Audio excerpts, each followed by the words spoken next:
Ladies and gentlemen, boys and girls, welcome back to JKWD Podcast. We hope you are having a great day. And actually, if you're not, this is probably a pretty good episode for you.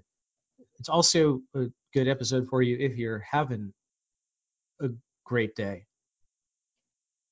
But yeah, anyway, we have Frank King, the mental health comedian on. He's been in the news. Well, we're recording this on February 21, and you're hearing this a little later, but he's been in the news the last few days because he was on a ship that wasn't quarantined for coronavirus, but there were some cases on his ship, and there were some inaccurate news reports about the quarantine and saying he snuck off and whatever. So he's been dealing with some like craziness online from that. So we actually talk about that a little bit. If you want to see what that's about, you can just Google Frank King comedian and it will come up. The madness will show up for you. So it turned out this was a very timely chat for him. Kelvin, how you doing? I'm doing well, thank you very much. Doing well. We got sunshine here again. Good. It's cold, but we still have sunshine, so we don't know it's cold till I actually walk outside. Same here, cold and sunny. Except for I know it's cold because I can hear my heat going off. But life's pretty good. I'm in good spirits. It was a great podcast we just had here. I really didn't know what to expect. It was refreshing, actually, and enlightening. So, for sure, feel good. So, no ad today, but do want to read off the National Suicide Prevention Lifeline. There is hope. There are people you can talk to. 1-800-273-8255. It's 1-800-273-8255. National Suicide Prevention Lifeline. And on the other side of this, you will hear our conversation with Frank King.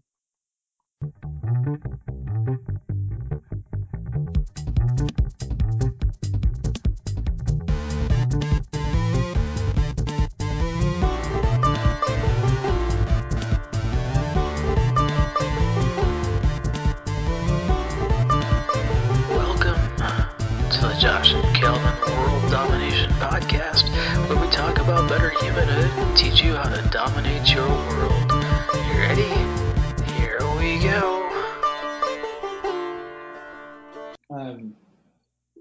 So actually, we'll work this in from the bullying angle too, because that. Oh my God! Now that you can explain that to people. The thing that cyberbullying or bullying online needs to be explained to people my age, because when we were kids, you're in the locker room, they snap towels, they hit you in the shoulder, it's very personal, and nobody else knows about it. And I thought, how bad could it be? I mean, and the thing is, all the people that harshed on me online, and trust me, there were hundreds, I'll never see them.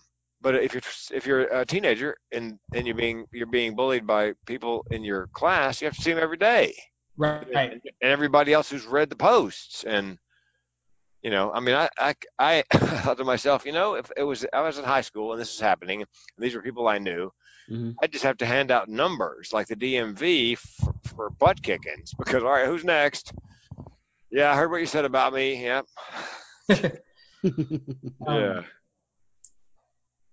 Yeah, but now, I mean, that used to at least stop when you went home for the day. Now you have you get a break. On Facebook and Snapchat and whatever else. Yeah, and like I said, I have, like I told you guys off air, I changed my home phone number. I deactivated my personal Facebook, Twitter, and Instagram. I just kept my business stuff. I could disable my Google My Business because there's a map. I'm now going to have my attorney contact Yelp, because they won't take your business down from the directory. It doesn't have my address, but it has the city I live in. So I said, you need to take not that big a city. Yeah, not that big a city, and I'm not that hard to find. And I said, actually, when I shoot and kill somebody, I think their family's probably going to name you in the lawsuit. So I'm gonna have to call my attorney, open a file, and have to give so like, you need to send these guys a note saying you got to take that down. So because it's anyway, that's been my week, fellas. How about you guys? Wow. Yeah. Well, I don't need to complain about the cold anymore. No, I think Kelvin, that's Holy, and I knew nothing about this until just moments oh ago. man, Google my Yeah, name. I didn't either. Yeah, Google my name. Put Frank King comedy and coronavirus, and Yeah, you don't even need to put coronavirus in there; it just pops right up. yeah, and I've been in the Daily Mail on Lester Holt. I think I googled comedian Frank King, and it just went woo. Yeah, including OregonLive, Yeah. Yep. which was one of my favorite interviews, by the way, because they let me tell my story. Let me straighten out the story. The ship was never quarantined. I was cleared by the CDC on both ends. Mm-hmm. What I love is people go, he sneaked. If you listen to the podcast and you don't know what we're talking about, there are these two cruise ships in the Western Pacific not that long ago, and on one of them called the Dream Princess Dream, they had hundreds of cases of the coronavirus. People were locked down. They were allowed to go out 1 hour a day into the sunshine like they were in triple max. Some of them are still in the hospital lockdown in Japan. And on our ship, we had no flu, none. And then we docked, and a woman who had been on the ship flew to Kuala Lumpur on her way home, spiked a fever, and that all of a sudden everybody's sort of stuck in place trying to. And I had I tested. The CDC guy in Cambodia said to me, Frank, look, you don't have a temperature. You haven't been to mainland China, which is the epicenter of this. Right. You gave us. I did a little test for the nose, Q-tip, throat Q-tips. So they had my stuff. Mm-hmm. Said, no reason you can't go home. I said, okay, fine. So I bought my own plane tickets, $1,595. And then Seattle, of course, the CDC was waiting for me. I'm walking down the concourse in the customs immigration area, and the guy goes, Frank, looking forward to meeting you. They did the same thing. They examined me, and they said, no, you're fine. Go. Well, the way the story is spun, it was a quarantine ship, and I snuck out of quarantine, and somehow I snuck out of Cambodia and snuck into the U.S., which doesn't usually happen in Seattle. It usually happens a lot farther south. And I said to somebody, I wish I had that set of skills that I could sneak out of Cambodia and sneak into the U.S. at will. Mm-hmm. So it's just been my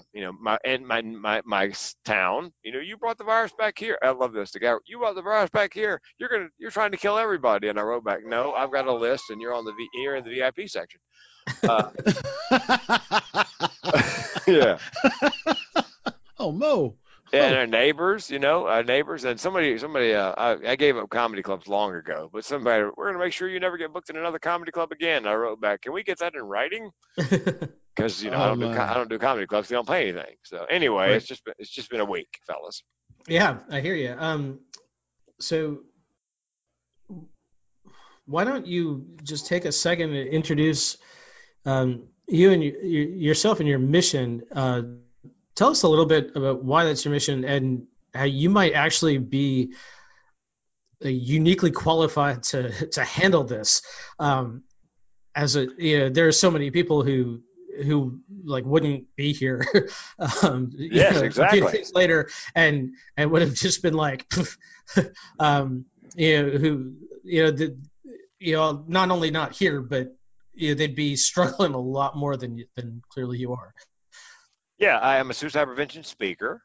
I speak on suicide prevention, signs and symptoms of depression, thoughts of suicide, what to do, what not to do, what to say, what not to say. That's how I make my living.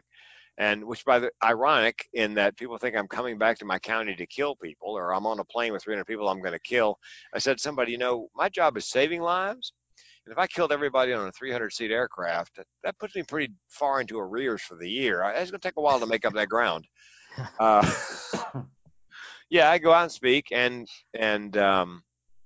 people always ask, and I always open with this. Wait a minute, a comedian talking about depression and suicide, how does that work? Well, it runs in my family. My grandmother died by suicide. My mother found her. My great aunt died by suicide. My mother and I found her. I was 4 years old. I screamed for days. I won't give you the gory details, but my first TED Talk, if you go to YouTube, type in my name, and it's a matter of life or death. I talk about what happened, what happened in that incident, what happened at the scene. And then in 2010, after filing bankruptcy because my speaking business dropped off with the recession, I can tell you what the barrel of my gun tastes like. Spoiler alert, I didn't pull the trigger, which usually gets a laugh. And then I say, a friend of mine never heard me do the keynote. And he came up afterwards and he said this, "Hey, man, how come you didn't pull the trigger?" And I said, "Hey, man, could you try to sound a little less disappointed?" Yeah, exactly. That's the funny and suicide prevention. So, and I think comedy, you know what a comedian's job is since the time of the court judge, speak truth to power on behalf of the powerless. Well, I believe I speak truth to the power of mental illness on behalf of those often powerless in its grip. And when I speak, oftentimes, well, almost every time, I do a little Q&A. I don't feel bad. I got 3 dogs. I do a general Q&A, and I tell the audience, we're gonna do a Q&A all together, and then if you have a question you don't want to ask in front of everybody, like, "Hey, I'm crazy, can you help me?" I'll hang out afterwards, and usually there's 1 to half a dozen people hang out, and oftentimes they have. I have 2 mental illnesses. One's called major depressive disorder, depression. The other one's called more rare, called chronic suicidal ideation. It means for me and people like me, my tribe. Suicide's always an option on the menu as a solution for problems large and small. I'll give you an idea how small. A couple of years ago, my car broke down. I had 3 thoughts unbidden. 1, get it fixed. 2, buy a new one. 3, I'd kill myself. So when I say that on stage, almost every time somebody who comes up, they've got that chronic suicidal ideation. They had no idea it had a name. They thought they're just some kind of freak. They were all alone, and the relief to find out it is a thing and it has a name and they're not by themselves is palpable. So I mean, it's conceivable, arguable, that maybe I've taken them just far enough off the path to suicide, they'll live a relatively normal life. And it hit me not long ago. I was someplace standing outside thinking about all these people that came up afterwards. Oh my God, I'm George Bailey, and it's a wonderful life. I've been shown what these people's lives would be like if I weren't here to speak and let them know they're not alone. My second thought was, oh my God, now I can't kill myself because I take all these people with me. Oh, goodness. Yeah. Right. Yeah, a friend of mine said, "You couldn't live with that?" I said, "No, dude, I couldn't die with that." So that's what I do, and that's why I'm qualified to do it, because it runs in my family, because I've been that close. When I stand on stage and say I can tell you what the barrel of my gun tastes like, every mentally ill person in the audience is nodding. Oh man, he understands it. He gets it. Because it's one thing to be a clinician and understand it from a clinical perspective. Right. But if you know the aftertaste of gun oil, it's a whole different. Oh. Yeah. I'm guessing you have children? I don't know. Yeah. Got a sick 14-month-old and brother. and a 5-month-old puppy. So. Oh, good call. Yeah. Yeah. The 14-month-old wasn't enough for you? Honey, this is just not disruptive enough. I need something else that whines. Yeah, she's going to, well, hopefully we'll have the baby in daycare at some point That's soon. fine. But yeah, hey, she's been a regular on this podcast for the last year. So Hey, here's how I feel about kids and that noise. If they're making that noise, they're breathing. That's all I care about. That's all. And she'll make it for 5 minutes, and then she'll either stop or I'll pick her up and I'll put her someplace else where she'll make the same noise because she doesn't know how to communicate what she wants. But I know she's not hungry, and I know she's got a clean diaper. Those are the 2 things I know. And hey, oddly enough, that's the situation I'm in. I'm not hungry and I've got a clean diaper. There you go. I'm 63. That's a possibility, isn't it? Yeah, actually, I guess it is. Well, I mean, a possibility for all of us, right? I mean, that's true. You sit around for long enough, sometimes you just forget. You're like, how nice it is. Oh yeah. Oh man. So that's why I speak on suicide prevention, because people ask me, how'd you pick that topic? Other speakers ask me, how'd you pick that topic? Well, the topic actually picked me. So did you have you had to undergo any particular training? I mean, obviously having that brain is a key into other people's brains with the same thing. But have you had any particular training on how to talk to people, or is this something you came up with? Well, talking to people is not a problem, not an issue, because I've been a comedian since the Right. day after, day after Christmas, 1985. 2,629 nights in a row, nonstop, no home on the road, doing stand-up. Wow. Opened up for Seinfeld, Dennis Miller, Ellen, Rosie, Adam Sandler, Kevin James, Dana Carvey. The training I got was this thing called mental health first aid. Mhm. Your listeners should know that they're everywhere. It's an 8-hour class. They serve you lunch, and it costs anywhere from like nothing to $25. And it's a great primer. It's called mentalhealthfirstaid.com. And you can go on their website, put in your zip code, and put in like 25-mile radius, and you'll find every class within a 25-mile radius. And it's a great way to learn about a wide variety, Oh, wow. from depression and suicide to non-lethal harm like cutting and burning and picking that kids do, and I'm sure adults do as well. That's one. I had a training called Working Minds. It's a training. The premise is suicide prevention as a workplace health and safety issue. So it's kind of from an HR perspective. Okay. And then the third one is QPR. That's Queen.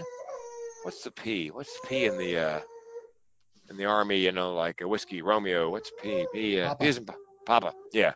Q is in Queen. P is in Papa. R is in Romeo. Institute.com. QPRinstitute.com. They have what they call gatekeeper training, which is where you learn how to spot the signs and symptoms of depression, thoughts of suicide, and then what to do, what to say, what not to do, what not to say. Their thing is, it's kind of like CPR, in that the sooner you realize somebody's in a mental health crisis, and the sooner you can help get them stabilized, the sooner you get them professional help, the better the outcome. It's kind of like a heart attack. The sooner you realize they're having a heart attack, the sooner you start chest compressions, the sooner you get the AEDs and you give them the shock, and then sooner they have a better chance for long-term survival. And that's the it's called gatekeeper training. You're the gatekeeper. You're standing at the gate watching people go by, and because people say to me all the time, so-and-so died by suicide. I had no idea, no signs. Well, here's the deal. People who are thinking about suicide, 8 out of 10 of them are ambivalent, and 90% of them give you hints, direct, indirect, verbal, behavioral, in the last week leading up to the attempt. So if you know what to look for. Right. And the suicide is the most preventable cause of death. Anybody can intervene. Anybody. Just by starting a conversation. Hey, dude, you just don't look. I know. No, I'm fine. No, I know you're not fine. Tell me what's up. So, that's how it's, and if all else fails, are you having thoughts of suicide? The way you ask it. It's a difficult question to ask, but if 8 out of 10 want somebody to interrupt, they may be delighted you asked. Right. So that's the training I've had. Now, so I listen to a lot of comedians' podcasts. Yeah. So I'm going to ask what seems like some inside baseball that I've gleaned, but it seems that mental health is a big issue for a lot of comics. You think? It's not it's an outside of it's an outside the normal job, and people the presentation is an hour. People see like an hour in that comedian's life. Yeah. And they're out there making people laugh and having a good time and appearing to have a good time, but that's not what's going on here. Probably. Can you talk a little bit about how you got into it and how you recognized it? I'm sure that at this point, we're recording in early 2020. The Robin Williams' death is not too far behind us. Brody Stevens' death is not too far behind us. It's still, and those are guys who had guys around them. And everything to live for, as people say. You Right. think Robin Williams, he had money, and right. couple things. One, generally, if you have clinical depression or bipolar or whatever, it's the thoughts of suicide aren't necessarily situational. I've been most depressed at some of the best times in my life. That said, a situation can trigger it. And to your point about comedians, I think it's comedians, creative people, entrepreneurs. I have a podcast of my own. It's called the Suicide Prevention Punchline, and we created it because there are so many comics who die by suicide. And so we thought we'd go on and talk about comics who die by suicide. We have clinicians on, we have comics on, we have people. We had a comic from Salt Lake City and his mom on, who's a therapist, which is one of our most downloaded podcasts. And we also have entrepreneurs on, because I did a TEDx called Mental with Benefits, the Evolutionary Advantages of Mental Illness.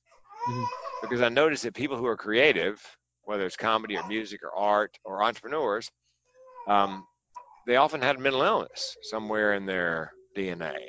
And I thought it can't be a coincidence that all these people have a mental illness. My premise was that the mental illness is simply half of the equation. There's a mental ableness, superpowers, if you will, that come with mental illness. And I said that to my sister, who lives with depression and anxiety. She goes, superpowers? We're not the X-Men. We're the Xanax Men. Exactly. My goodness. Yeah, and I put in the TEDx, I put laundry lists of people who had bipolar and dyslexia, and at the end I said, look, you don't have to have a mental illness to be rich and famous, but apparently it doesn't hurt. Right. And my fourth TED Talk was called Suicide, the Secret of My Success, Dead Man Talking. Because of my chronic suicidal ideation, and I thought I was the only one who had it, of course. I'm married to my high school sweetheart, wonderful woman, but we don't belong together. We had nothing in common, but opposites attract. She was pregnant, I wasn't. She, thank you. I'll be here all week. You need to warn me about those. Yeah. Try the Zoloft. And I was selling insurance, which I didn't particularly like. Great business, but I didn't like it. And I wasn't going to open mic night, which is where I thought I belonged. I thought I belonged in comedy. And I realized I'm going to kill myself. If I don't do something, I don't change something. And then my next thought was very empowering, which was, well, wait a minute. I'm going to kill myself anyway. I could divorce my wife, quit my job, try comedy. If it works, great. If it doesn't, hell, I can still kill myself. And I thought I was the only one who thought that way. And then lo and behold, another comic called me one day and she goes, did I ever tell you the real reason I got into comedy, quit my job? I go, no. And she tells the same story. And then I met a gentleman, an entrepreneur, one of my clients I'm coaching to get a TEDx. When he looked over my stuff and he watched that TEDx, he called back and he goes, Frank, we have more in common than you think.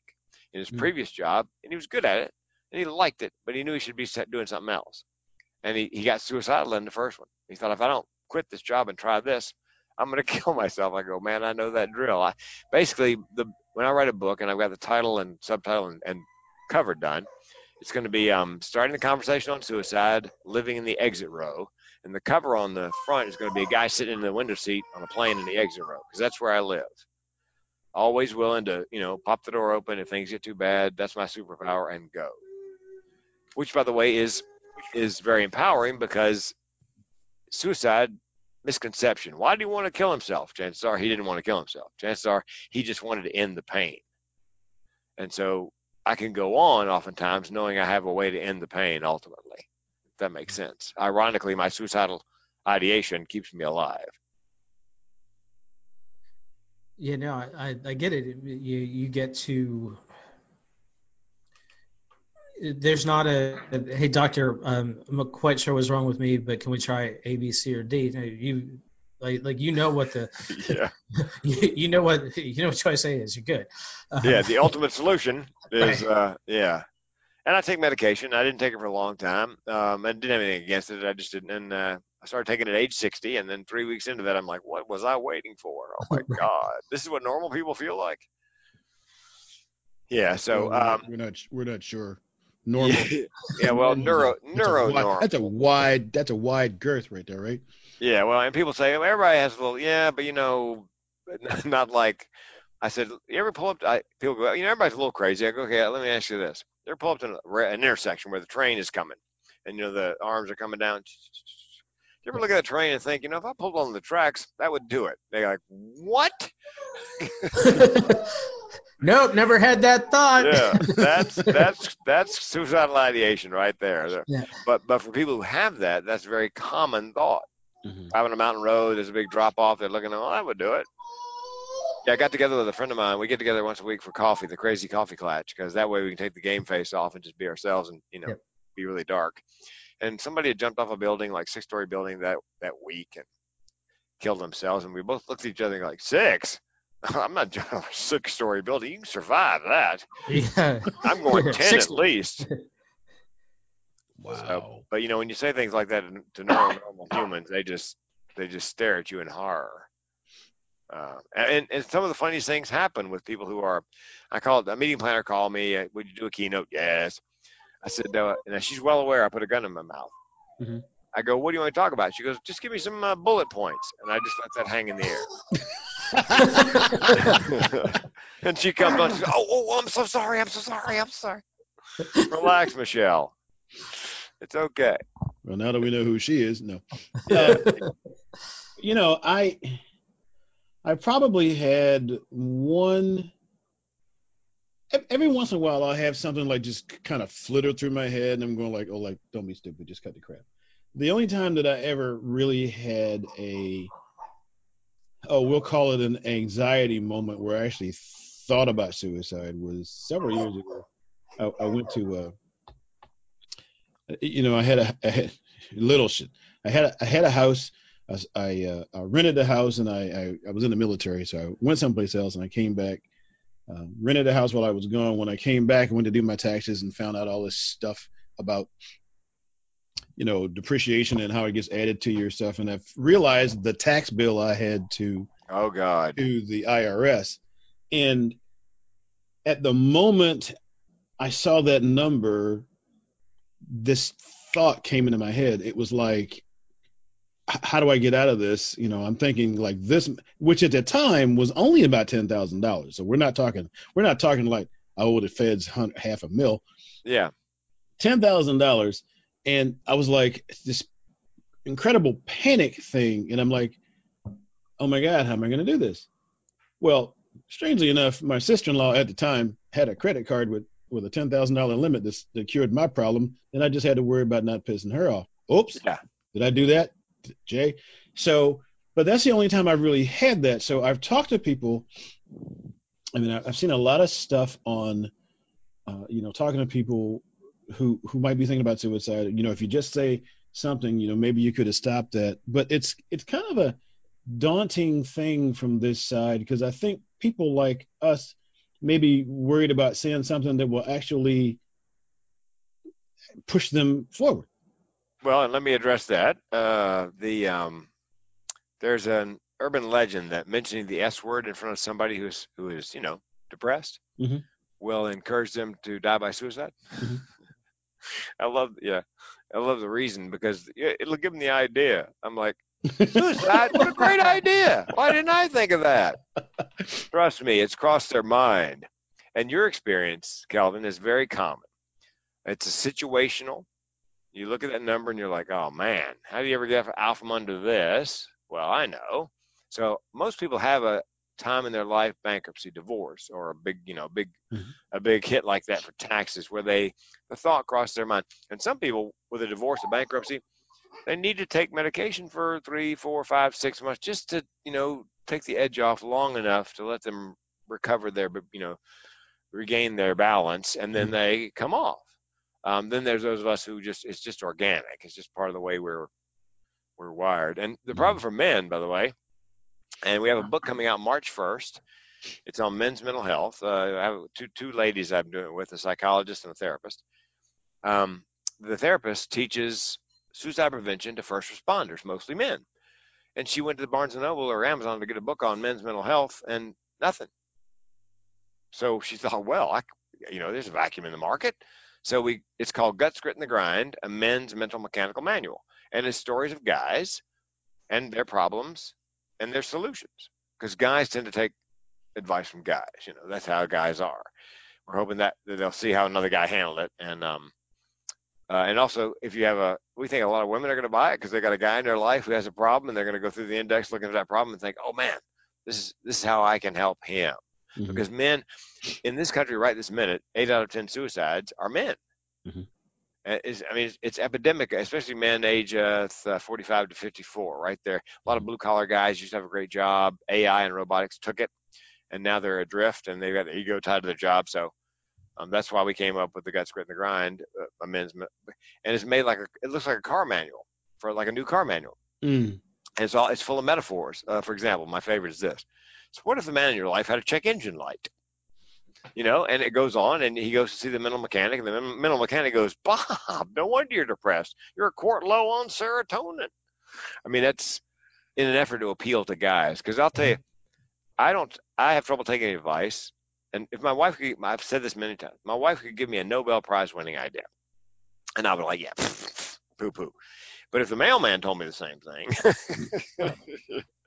I'm buying the plane tickets to go pick up the hardware. It's I have so been there. yeah, that's how. But and it's not just mental things with guys. Guys wait too long. If they've got a lump in their testicles, or they wait too long for a PSA test, for the prostate, or they tend to rationalize, or they got chest pains, but they're sure it's a burrito, not a heart attack. I've got a joke in my act that men don't die of heart attacks; they die of testosterone poisoning, because it can't be a heart attack. Yeah, well, guess what? It's a heart attack. So, yeah, it's that's the problem for men, is they're very unlikely. I will tell you this: there's several movements. One is a barbershop. It's a barbershop mental health movement. In that, and Kelvin, you can tell me if this is true. Barbershops have been kind of a safe place for African Americans in this country for a long time. They could go in and among guys and talk about things that mattered. Because why? Because the barber's not looking in the eye. He's you know what I mean? Because guys can't just sit at Starbucks, look each other in the eye, and talk about serious things. But if they're doing something else, and there's a movement that started in Australia. They found that if you had two guys under the hood of a car working and they're not looking at each other in the eye, they'll talk about anything. It's called the garage movement or shed movement down there. And it's spread all over the world. It's now in Europe and the United States. Put two guys in a space like a garage doing woodwork or ironwork or working on a car, and not looking at each other. They'll talk about things, serious things that matter. It's just how guys are wired. I am non-typical in all of those regards. Well, I am African American. African American? Yeah, I got that one. Hey, and a little Indian in there somewhere. I think Cherokee. Look at this video. I'm thinking that's an amazing impression. And you have hair too, so. Oh yeah, I do have hair. Yeah, and but I did spend 20 years in the military. Guys, my experience really has been that guys. I mean, it's rare when they actually discuss a problem. Yeah.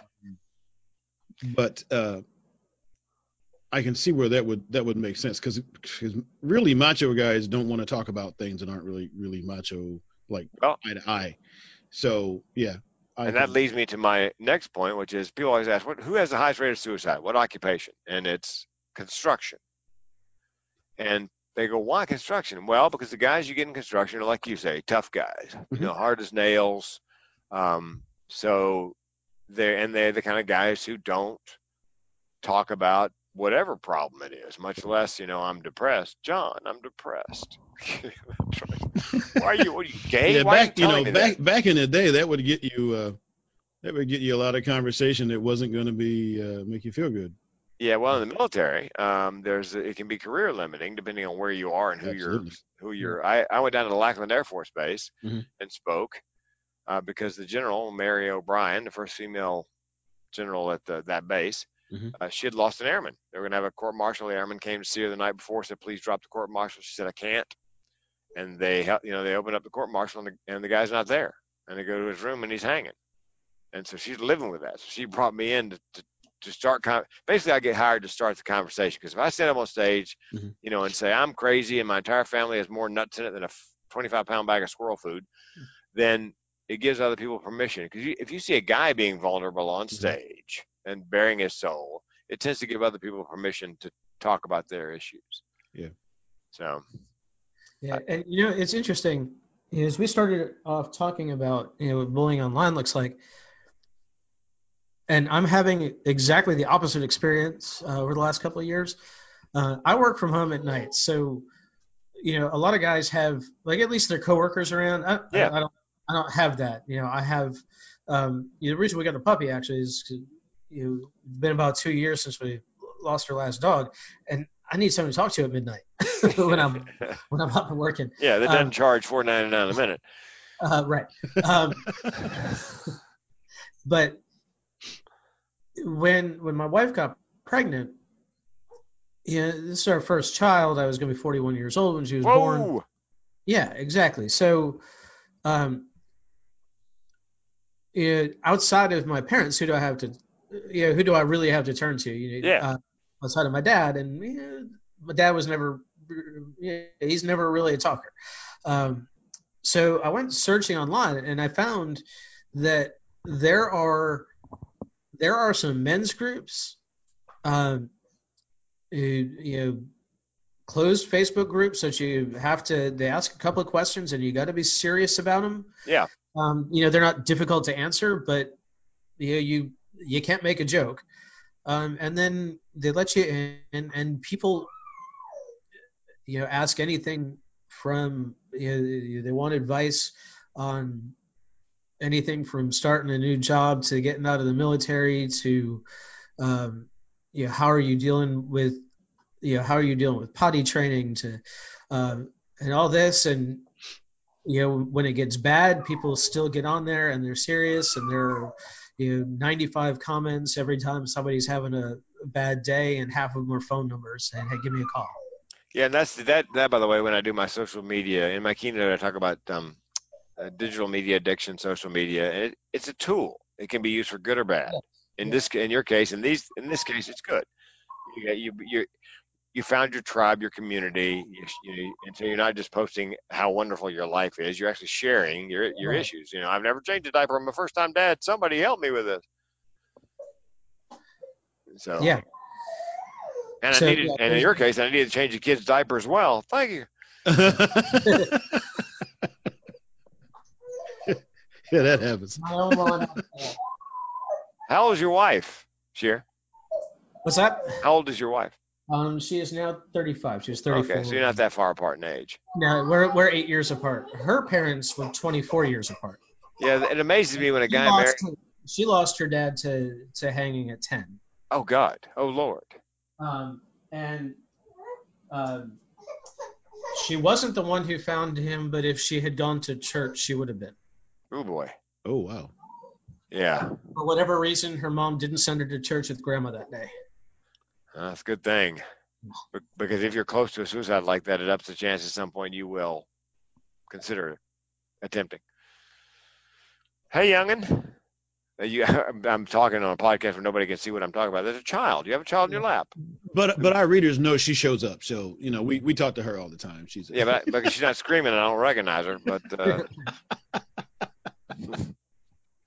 yeah, I gotta tell you, the kid's got lungs. You haven't even begun to see that yet. And a goatee like yours. Sure is especially odd. Yeah, we're gonna. Yeah, she's gonna get made fun of for that in school, so we'll take care of that before she gets there. Yes. So how long have you been doing this now?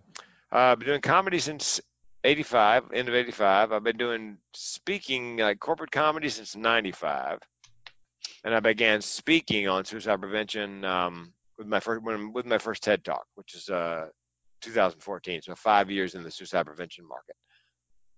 Wow. Yeah, it's all I speak on. People go, what else should you talk about? That's it. Pretty much it. Well, because they're in speaking, the riches are in the niches. Right. And so you pick a niche, you pick a lane, and then I pick several occupations that are at risk, high at risk for suicide: dentists, doctors, veterinarians, and construction. Because A, they're high at risk, and B, they're all those industries are working hard to do something about it. Right. So get the military in there. They have a really, really ridiculously high suicide rate. Yeah, the Air Force, matter of fact, this year has a record. Last year by July, they had a record number. And the problem with the military, because people go, well, do you work for the military? I've done one, and I had to cut my price in half. If I was selling cruise missiles, they'd be writing me checks all the time. Mm-hmm. But, mental health, my fee is $7,500 to $15,000 for a 45-minute keynote. And they're just like, what? Do you have any toilet seats we could buy for that? Oh, good for you! Good for you guys getting the old Navy reference. Don't hurt me like that. Yeah. So the military has not only veterans, of course, 21 or 22 a day, and then the active duties it's an issue. It's like I said, the Air Force had a record number by July. Yeah. And they had a 24-hour stand down, and And one Air Force general at some base, when they're doing the 24-hour stand down, said, suicide, if you do that, you're chicken poop. But he didn't say poop. And that's not helpful. They're smart people sometimes, those guys with stories. So you go in for the show, well, it is a show, which starts a conversation. But what happens when you leave? Well, what I hope happens is that, like when I was at Lackland, and I finished my show, and they all went to lunch. And I'm standing outside with the woman who booked me, and there are people coming out after lunch.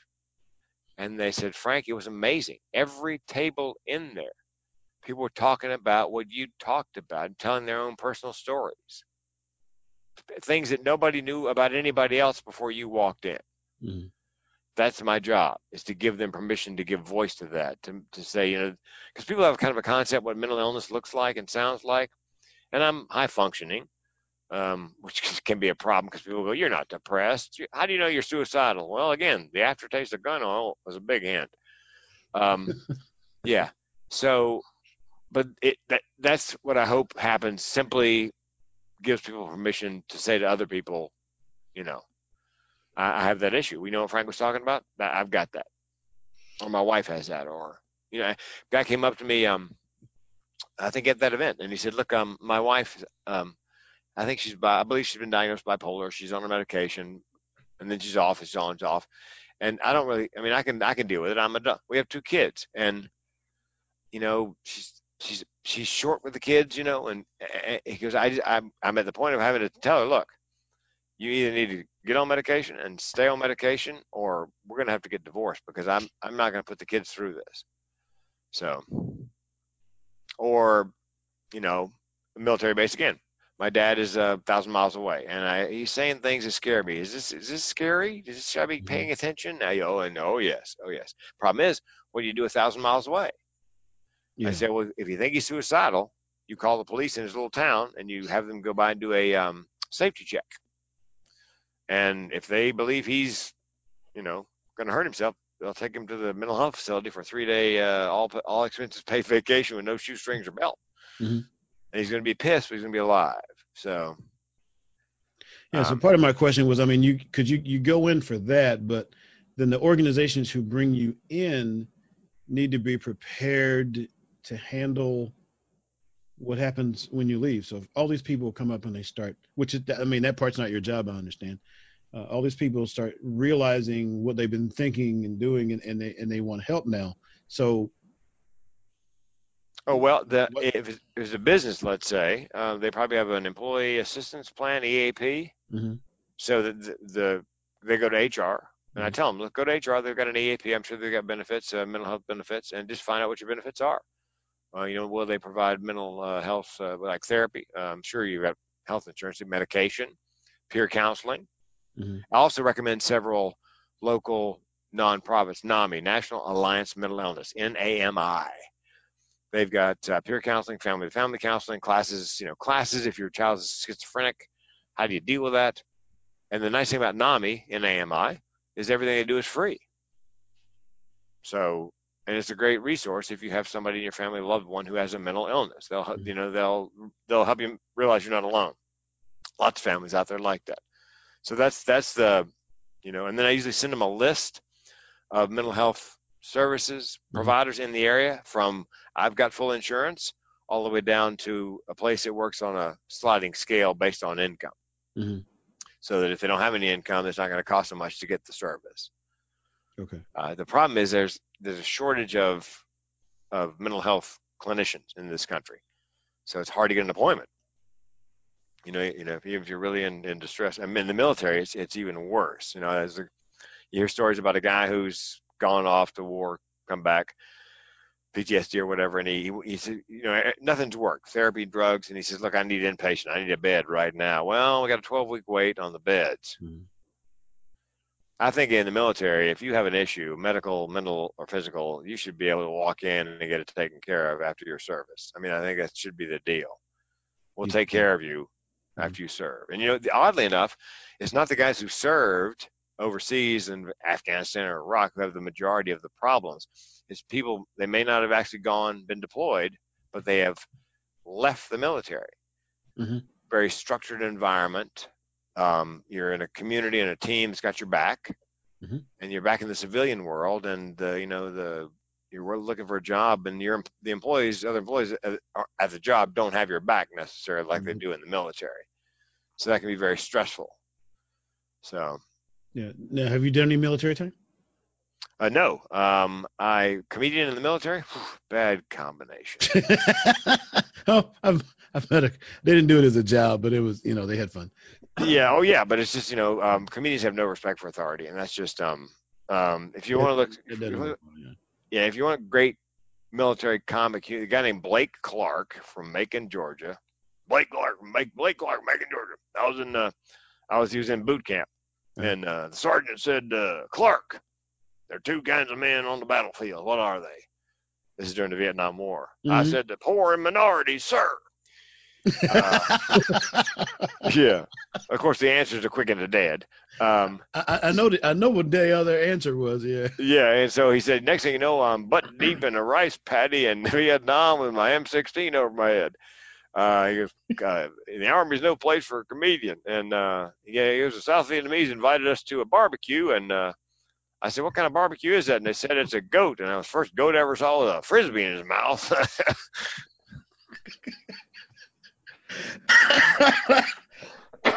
Yeah. Blake Clark. I tell you, you know how you know Blake Clark? Ever seen the movie 50 First Dates?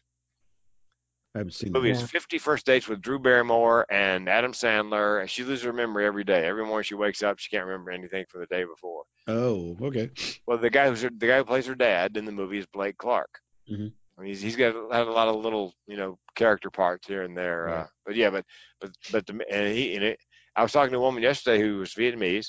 She said, the odd thing about that period, Frank, the Vietnamese refugees came over after the war. Americans embraced the Vietnamese refugees, but they spit on the soldiers that were Americans. She goes, it's just odd that would, and that's going to be part of her TED Talk, I think, is that immigrant experience. Yeah. Yeah. Anyway. It's bizarre. Yeah, we have some strange, I don't know what you want to call them, ideas, priorities, senses of loyalty, whatever that is. What was your branch of the military, Calvin? I was in the Air Force. Okay. What was your AFSC? I was communications. Well, initially I was a photographer, and then but I finished up in communications. And people go, how do you know AFSC? Well, I played as a comic working the road. I played every, officers club and whatever, club in every base in the country. Yeah. So, I was down in somewhere south where they have a Black Hawk base. I can't remember exactly. Anyway, I talked to the audience and I said, what do you do? He goes, I'm a mechanic on a Black Hawk. I go, is that really useful? I mean, by the time the pilot says we've got a problem and you say, where's that wrench? You're a lawn dart. Why? I don't really.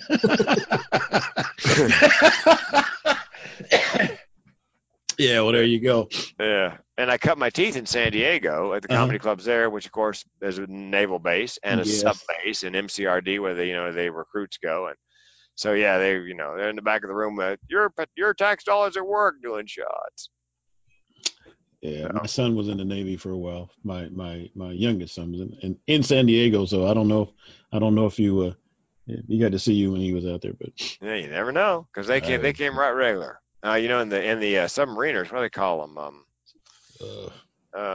They have a name for like a nickname for the submariners. Anyway, you always knew when they were in town because at the beach, because you could hear it was like bacon frying on the beach because they've been underwater for 6 months. Is that bacon frying? Oh no, that's right. The sub's in. Yeah. Oh, you're sick. I think I am. Yeah. Oh yeah. Awesome. So, fellas. Well, it's kind of weird that we can make light of such a serious subject, but then that's kind of part of the therapy. Yeah, you kind of need to, right? Yeah. That's how you take the weight off your shoulder. And it's and you realize when I speak, you realize that it's more prevalent than you think it is, and whatever you have, a lot of other people have.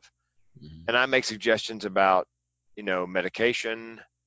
There's a DNA cheek swab for to test you for psychotropics, Meaning they take your DNA and let's say you're depressed, and they take your DNA and they put it up against this list of antidepressants, and they find the 2 or 3 they believe, based on your DNA, that will work best with your metabolism.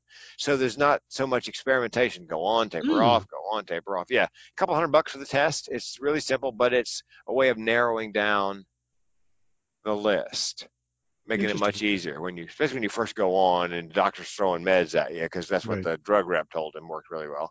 Right. I always tell people, look, ask your pharmacist, because he knows medications. Your doctor knows the drug salesman. He's got the samples in his trunk. He's probably selling them at Walmart out of there. You're laughing. I had a doctor who was doing that. He was selling samples out of his trunk. Oh, is that right? Yeah, exactly. Crestor, got a deal for you. Oh, my goodness. Yeah. Wow. So, gentlemen, do we achieve our goals for the podcast? Did we?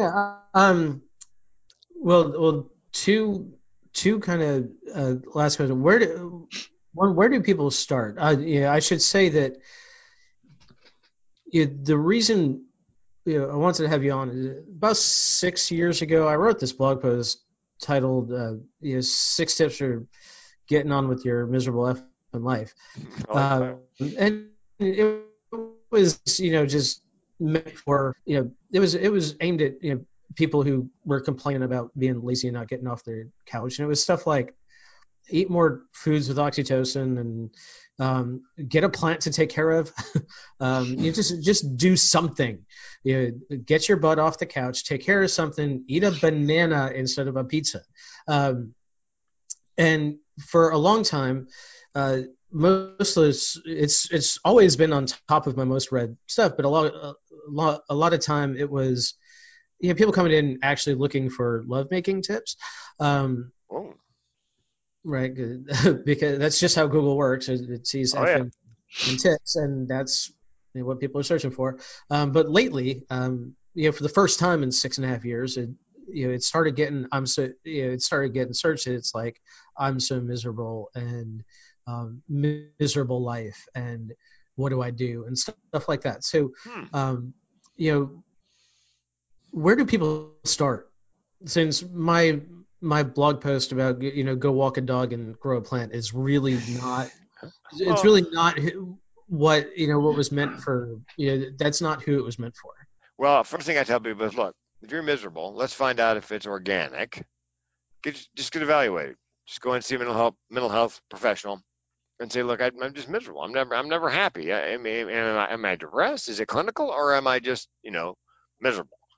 So find out if it's something that is actually going on with your wiring, not just your situation.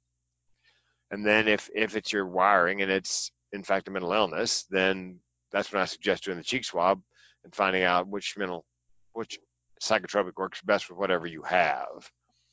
And miserable. I think that's probably that's where I tell people to start. See if you can't get them evaluated. No, Okay.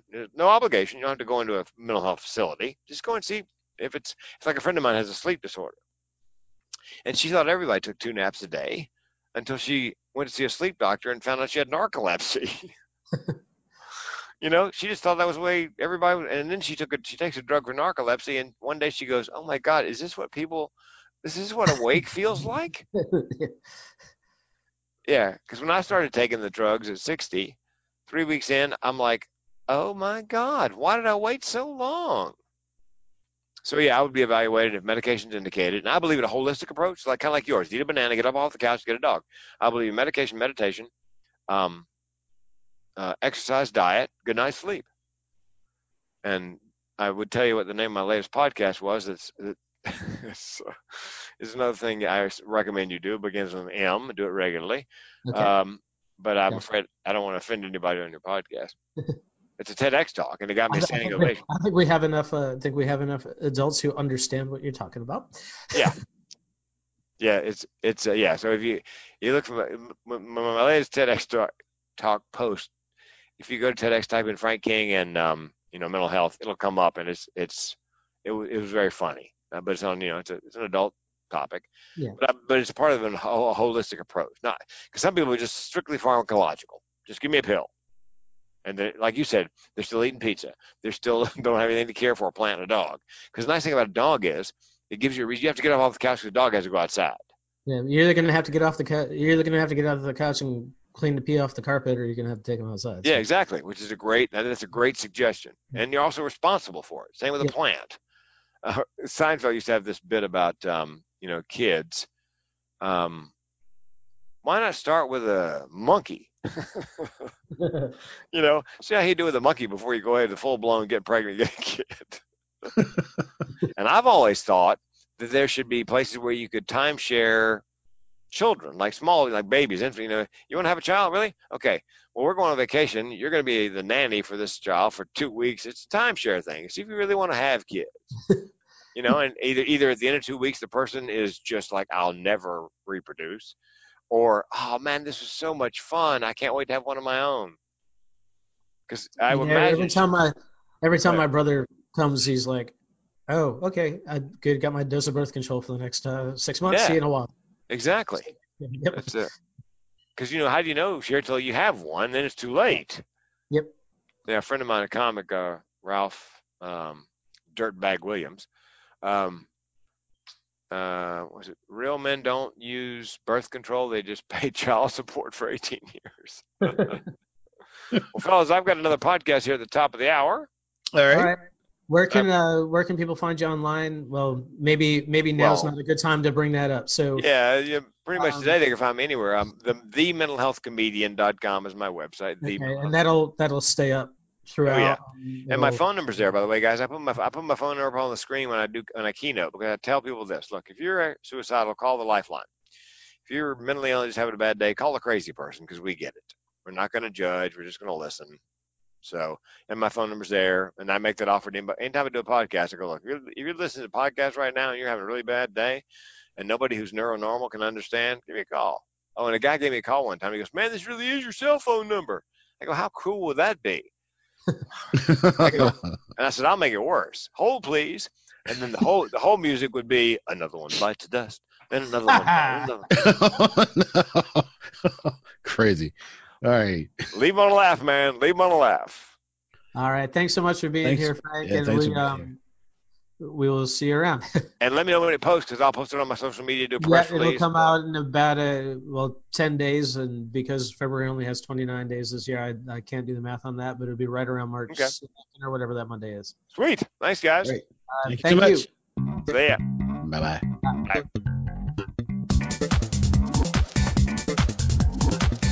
Hey, thanks for listening. Show notes and more at jkwdpodcast.com.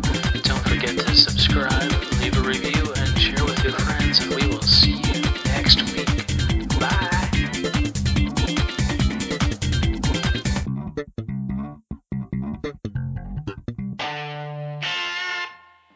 A Better Humanhood production.